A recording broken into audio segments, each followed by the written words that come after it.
Good morning, good afternoon, good evening. This is Formcast. My name is Form, and yes, it's episode 140 something, 44, I think. And I'm actually pretty sure on that, which is pretty cool.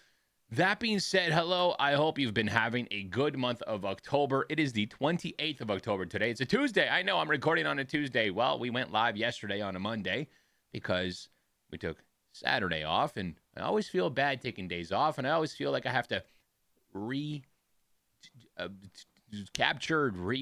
some of the time that I miss on stream, even though we stream over 160, 170 hours per month. It's a lot, but I still feel bad. With that being said, happy Tuesday, happy Wednesday, happy Thursday, Friday, Saturday, Sunday, whenever you're listening to this, and happy Monday. Can't forget that wonderful day. I actually like Mondays because it's my day off usually. But today I want to talk about something quick. Two very different things. Absolutely way different things. First off, how about that baseball?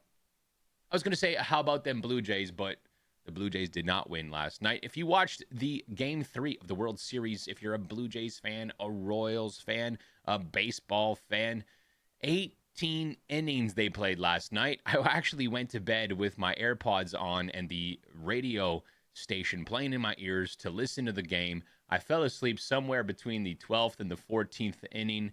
I woke up this morning realizing they went 18 innings. I don't know what time that game finished, but they play again today. So they finished the same day they play their fourth game out in LA.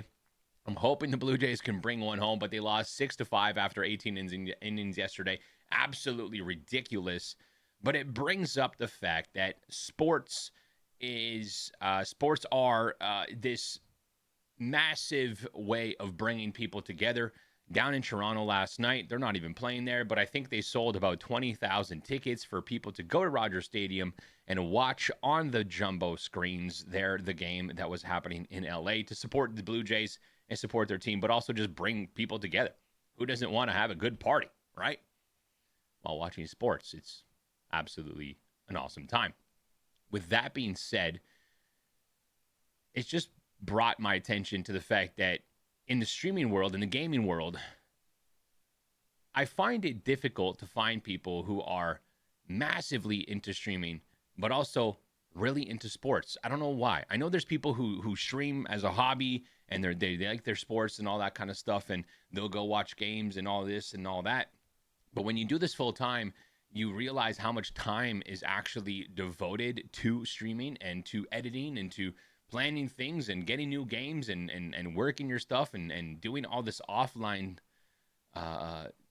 things, doing these offline things that take up a lot of time. And it's like, maybe you can't go watch a game. Maybe you can't stay up late enough because you got to get up in the morning to get your stuff done so that you can stream for 9, 10, 11 hours, whatever it may be.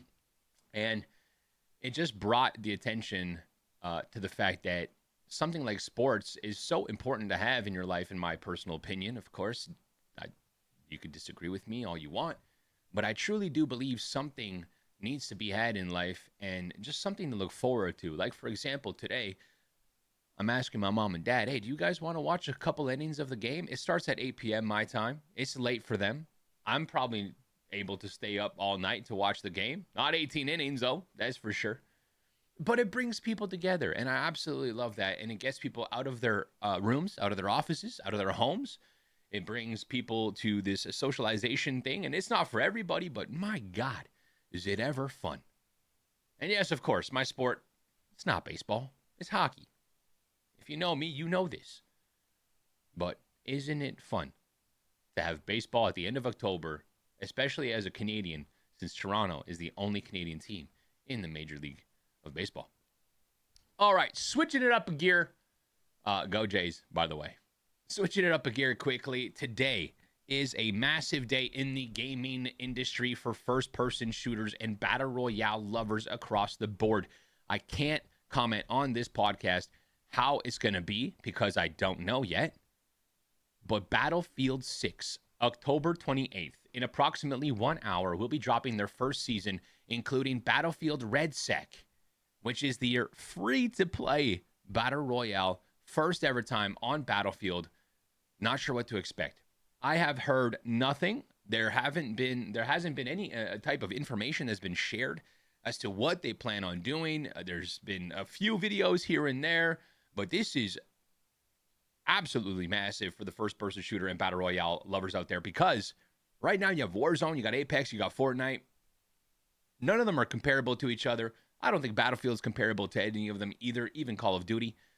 But this is huge, because I truly think the battle royale scene is as stale as it gets. I actually recently played Fortnite which I never do, but I found myself bored because if I wasn't in a fight, it was just really a lot of running around and riding chainsaws on the ground to get around. I don't know.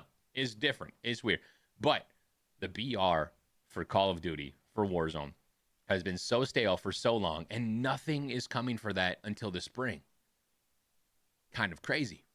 So with that being said, Battlefield is releasing their BR, their first ever BR, and we have no clue what to expect, but it is happening. The tagline on Steam and all that just says, eyes up, plates on. I'm very excited because Battlefield is a large-scale warfare with tanks, with vehicles, with planes, with choppers. Are you going to have jets that can actually attack? Are you going to have attack choppers? Are you going to have tanks that can be fixed and repaired beyond belief and just roam the war zone and own the battle? Well, you have to play an engineer, a med, and then an assault and a sniper. Well, you have to play all the different types of categories, different types of players in order to win in the Battlefield BR. I'm not sure, but I'm very excited to see what it's about.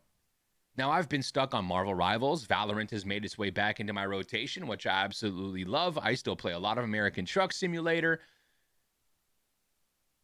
I don't know if this is something that will continue, but the Battlefield BR has brought a lot of hope, a lot of, I think, expectations because of what Battlefield is right now. It's a great game.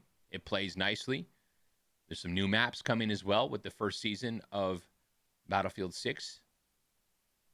And I'm very, very excited for the gaming community to finally have something to look forward to if you are an FPS shooter battle royale lover. So time will tell. I'm excited to play some later today. So next week, we'll probably be talking about it, see how it is, the pros, the cons, and hopefully a lot more pros and a lot of cons. With that being said, don't forget, ladies and gentlemen, go Blue Jays. And thanks for listening. We'll catch you next time. Cheers.